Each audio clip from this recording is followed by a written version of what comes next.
kebijakan dan inovasi pendidikan.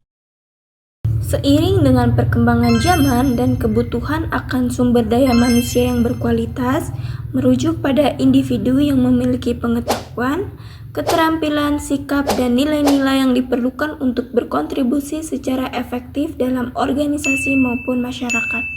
Oleh karena itu, inovasi dalam kebijakan pendidikan menjadi sangat penting untuk meningkatkan mutu pendidikan di Indonesia.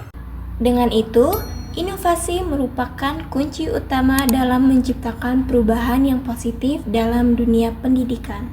Menurut Menteri Pendidikan Dasar dan Menengah, Abdul Muti mengungkapkan bahwa inovasi dalam kebijakan pendidikan, terutama pendidikan sekolah dasar, merupakan langkah yang sangat dibutuhkan untuk memperbaiki sistem pendidikan di Indonesia. Oleh karena itu, dengan adanya inovasi, diharapkan akan tercipta lingkungan belajar yang lebih efektif dan efisien, sehingga mutu pendidikan di Indonesia ini dapat meningkat secara signifikan. Salah satu inovasi dalam kebijakan pendidikan yang dapat diterapkan ialah pengembangan kurikulum yang relevan dengan tuntunan zaman.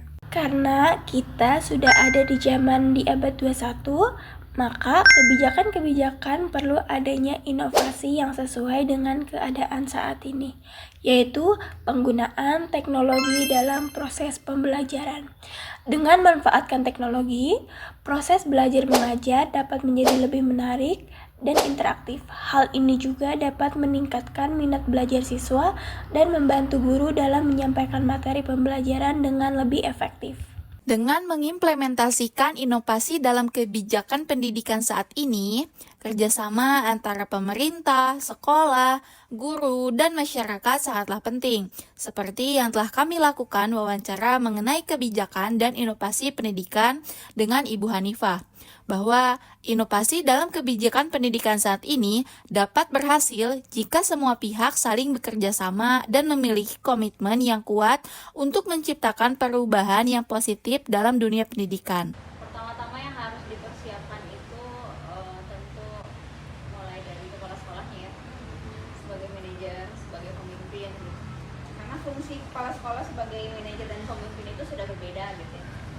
Bagaimana pada saat kepala sekolah harus jadi manajer itu saat apa, kepala sekolah saat memimpin itu seperti apa, itu sudah dua arah yang berbeda ya. Pertama dari penguatan kompetensi kepala sekolahnya dulu. Jadi kepala sekolah teh harus segala bisa. Kalau misalnya segala tuh bisa, kumaha gitu ya. Kita nggak bisa ngasih masukan, nggak bisa diskusi sama guru-guru gitu. Guru-guru ada keluh kesah juga gitu, jadi bingung gitu ya.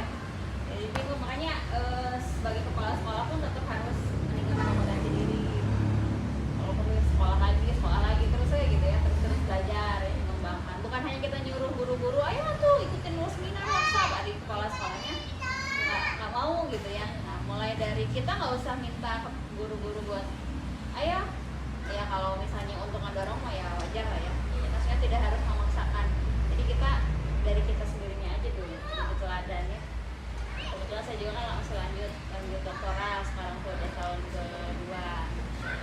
Makanya memberikan motivasi itu dengan kita berbuat gitu ya, bukan hanya kita berbicara, tapi tindakannya mana, actionnya mana ya. Kepala sekolah ngomong doang ayo belajar gitu.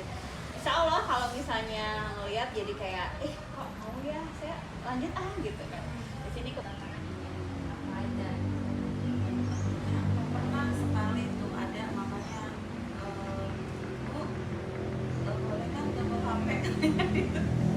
Kita nggak apa-apa, orang tidak memaksakan, ya mungkin itu ya salah satunya tantangannya. Terus apa lagi ya, sejauh yang saya pernah alami nggak terlalu ini sih kalau ditanya mau belajar ya, apa era digital tuh sekarang malah kalau menurut saya tuh memudahkan gitu ya. Kayak kalau pengisian apa gitu, kalau mendadak kan bisa ikut kalau di sini lewat Google Form atau apa kan gampang ya. Nggak ada sih kendalanya, paling kendalanya yang nggak ada kuota. Anak-anak bawa HP.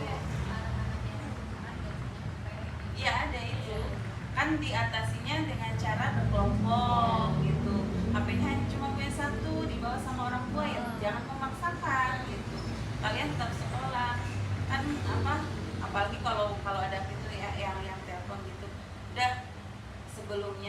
ragu-ragunya tuh bagi kelompok dulu.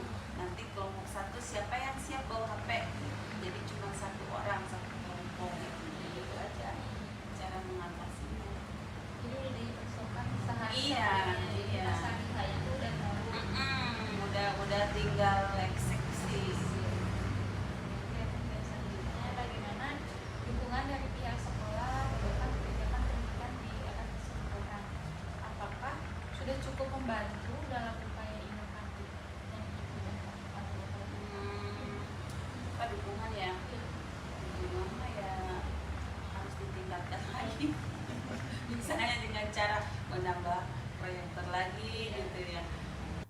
Dengan menerapkan inovasi dalam kebijakan pendidikan, diharapkan mutu pendidikan di Indonesia dapat terus meningkat dan menghasilkan lulusan yang berkualitas serta siap bersaing di era globalisasi.